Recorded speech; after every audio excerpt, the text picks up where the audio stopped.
In 2013, the United States government was forced to issue an official statement, not about a war, not about a financial crisis, about mermaids.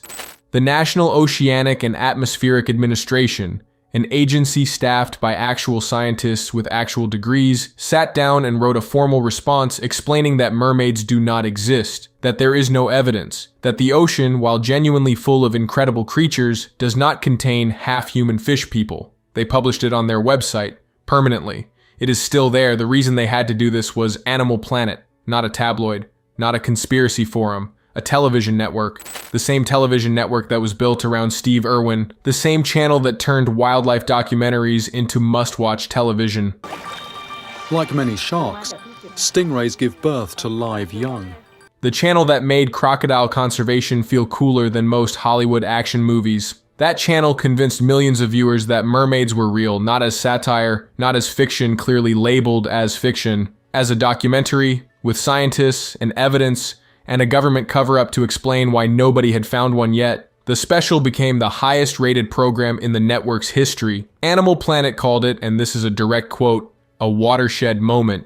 They meant that as a compliment. Their network slogan at the time was surprisingly human. For a channel about animals, they chose that on purpose. This is the story of how Animal Planet stopped believing in animals, and why the decision was already made long before anyone put on a mermaid costume. The original pitch for Animal Planet was embarrassingly simple. View of the tibial fracture. The vet in her hometown wasn't willing to take that on. What if we made a channel about animals? That's it. No gimmick, no twist. Just animals, on television every day. In 1996, that was enough. Animal Planet launched on June 1st as a joint venture between Discovery Communications and BBC Worldwide, which meant they had distribution, credibility, and an archive of wildlife footage that most networks could only dream about. Cable television was expanding, specialty channels were thriving, and Animal Planet's identity was the most straightforward thing in the history of broadcasting. It was, and this cannot be overstated, a channel about animals. Then Steve Irwin arrived and made the whole thing feel like a religious experience. The Crocodile Hunter debuted just months after launch, and suddenly wildlife television wasn't quiet British narration over antelope footage. It was an Australian man voluntarily placing himself in situations that most rational people would report to emergency services. They crocs get.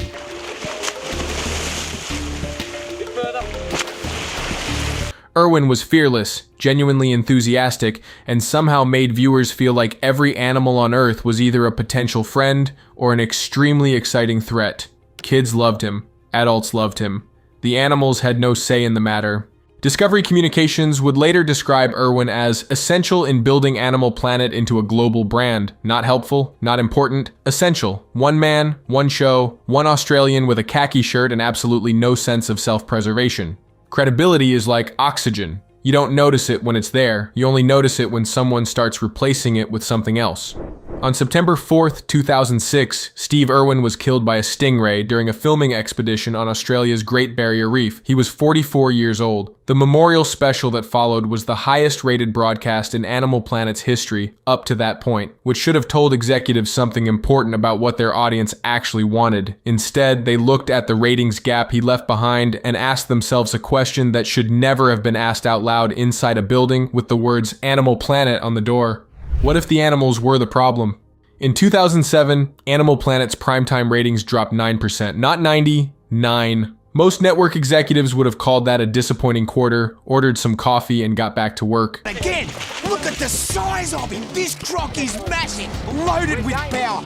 Animal Planet looked at 9% and decided the entire concept of their channel needed to be reconsidered. In 2008, they launched a major rebrand under the slogan Same Planet, Different World. It sounded bold. What it actually meant was that executives had started to believe the one thing viewers came for was the problem. Wildlife was too soft, too educational, too real, which is a strange complaint for a channel literally called Animal Planet. It's like ESPN deciding that sports had become a distraction from the brand. 2 years later, the new slogan was surprisingly human, the official marketing position of a channel about animals. They put that on billboards, they ran it during commercial breaks. At no point did anyone apparently stop to ask what that said about the animals.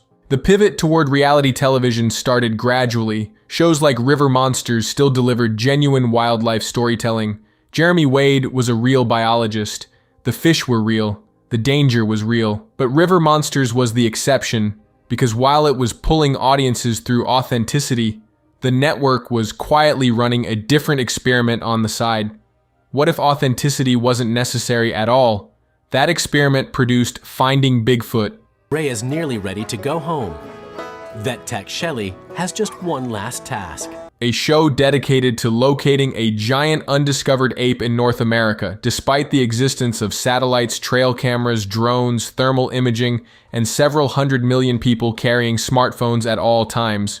The show ran for 9 seasons, 100 episodes. The team traveled across America, then internationally, interviewing witnesses, analyzing blurry photographs, and walking through forests at night making sounds into the darkness. After nearly a decade of dedicated investigation, they had gathered roughly the same amount of verifiable evidence as a guy shouting into the woods after 3 beers. They never found Bigfoot. They never came close to finding Bigfoot. They were never going to find Bigfoot. The audience watched every single episode anyway. Then came Taking on Tyson, a show in which Mike Tyson, the heavyweight boxing champion, the man who once bit off a piece of another man's ear during a professional sporting event, raised and raced pigeons. This was an Animal Planet original production, a channel that Steve Irwin had spent a decade building into a global brand. That channel decided what it was missing was Mike Tyson and some birds. This was the surprisingly human channel. I think it's coming this way again. Ah, it's just squashing my fingers. It's squashing my fingers. In 2011, that turned out to mean Mike Tyson. The network had discovered that manufactured mystery and deliberate absurdity were more reliable than reality. They just hadn't figured out yet how far they were willing to take it. They were about to find out exactly how far. And the answer was mermaids. In 2012, Animal Planet aired Mermaids, The Body Found, not as a movie, not as clearly labeled fiction, as a documentary, complete with scientists, expert testimony, underwater footage, and a government conspiracy to explain why the evidence had been suppressed. One of the featured experts was a Canadian video game creative director named Dave Evans, playing a fictional scientist called Dr. Paul Robertson. Really good feel of what's happening in his bone. And the piece we're looking at is actually... Which is impressive if you need someone to design a mermaid for a PlayStation game. Slightly less reassuring if you're supposed to be conducting peer-reviewed marine biology research. Scientists were furious. Educators were furious. Marine biologists were furious. Animal Planet executives were absolutely thrilled because nearly 2 million viewers tuned in and the internet went completely sideways trying to figure out if it was real. The network president called it a watershed moment. The watershed in question was the moment a wildlife network decided that inventing wildlife was easier than filming it. Somewhere in America, a marine biologist woke up expecting to study ocean currents and ended the day explaining to adults that Ariel was not a documentary.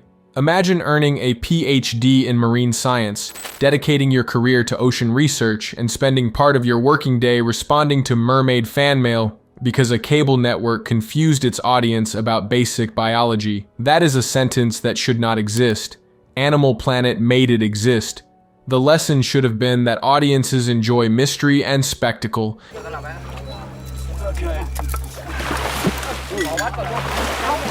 Instead, Animal Planet discovered something far more dangerous. Credibility was optional. Completely, entirely, professionally optional. So naturally, they made a sequel, Mermaids. The new evidence aired in 2013 and became the highest-rated program in network history with 3.6 million viewers. Steve Irwin had spent a decade building one of the most trusted wildlife brands on television. A fake documentary about fish people erased every record he ever set. Then the network opened Shark Week 2013 with a special suggesting the prehistoric megalodon, an 18-meter predator that went extinct 3 million years ago, might still be alive. Apparently, once you've committed to fake mermaids, a fake 60-foot prehistoric predator is just the next logical step. As Brandon enters the water, more bait swims by. But while the fake science was dismantling the network's credibility from the outside, the next scandal was about to expose something far worse happening on the inside. Call of the Wild Man starred Ernie Brown Jr., better known as Turtleman, who captured wild animals with his bare hands across rural Kentucky. A 7-month investigation by Mother Jones in 2014 uncovered allegations that animals were being sourced from rehabilitation facilities to stage encounters for television. A possum reportedly came from a facility that was supposed to return it to the wild. A coyote was allegedly confined for nearly 4 days before filming. A zebra was reportedly drugged. An infant raccoon allegedly died while under production-related care. The USDA opened an investigation. PETA filed formal complaints. The Kentucky Department of Fish and Wildlife confirmed that Turtleman's license had expired and would not be renewed. The case eventually settled. The fine was $1,400 against a maximum penalty of $100,000. The channel, built on the idea that animals deserved respect, had been caught treating them as props. The price of that was $1,400 and a news cycle. 11, 12, 13, 14, 15 scoots.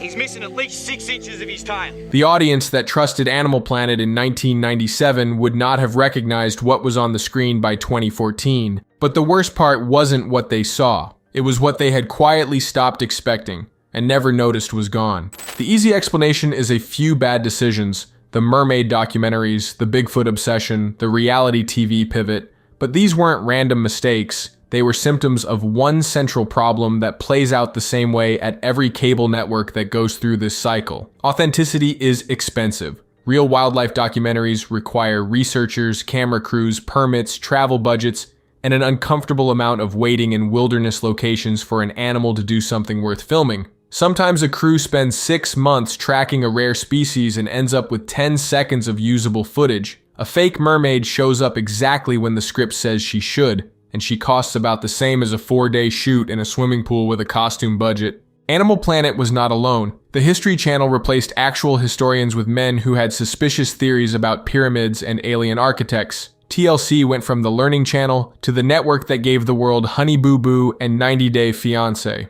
That's kind of secondary because the last probably 2 weeks I've noticed she has these little growths. Discovery aired Amish Mafia, a show about Amish people running organized crime, which is the kind of programming decision that ends careers in any industry except cable television. Every single one of these networks followed the identical arc: build trust through education, liquidate that trust for short-term ratings, then act surprised when the audience quietly disappears. The problem is that spectacle has inflation. Once you've convinced viewers that mermaids might be real, a documentary about actual fish starts to feel underwhelming. Every attempt to raise the ratings forces you to become slightly more ridiculous than the year before. It's the entertainment equivalent of a caffeine addiction. Eventually, 1 cup isn't enough. Before long, you're drinking something with the chemical composition of jet fuel just to feel awake, and at some point you forget what it felt like to just be awake normally. That last part is the one Animal Planet never recovered from. Then streaming arrived and removed the final excuse. Planet Earth 2 launched on BBC in 2016 and made every Animal Planet production look like a school project filmed on a flip phone. The viewers Animal Planet had spent years training to expect garbage suddenly had access to something that remembered what wildlife television was supposed to feel like. They left quietly.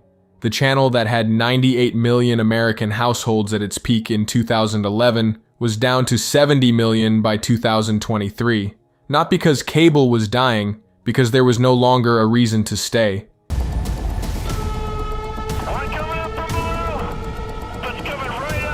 In 2018, the network tried again. The Irwin family returned. Executives admitted they had drifted too far from animals, but it was the corporate equivalent of realizing you've driven off a cliff halfway through the fall. Trust doesn't come back the moment you ask for it. The audience didn't abandon Animal Planet. Animal Planet abandoned the audience. And once a network starts treating its greatest strength like a liability, the ending is usually already written before anyone in the building notices. Animal Planet didn't lose because wildlife content stopped working. Nature documentaries are more popular today than at any point in television history. Planet Earth broke streaming records. Wildlife creators on YouTube have audiences in the hundreds of millions. Animal Planet lost because it decided that wasn't enough. They had the formula, they had the credibility, they had Steve Irwin and an audience that genuinely wanted to learn.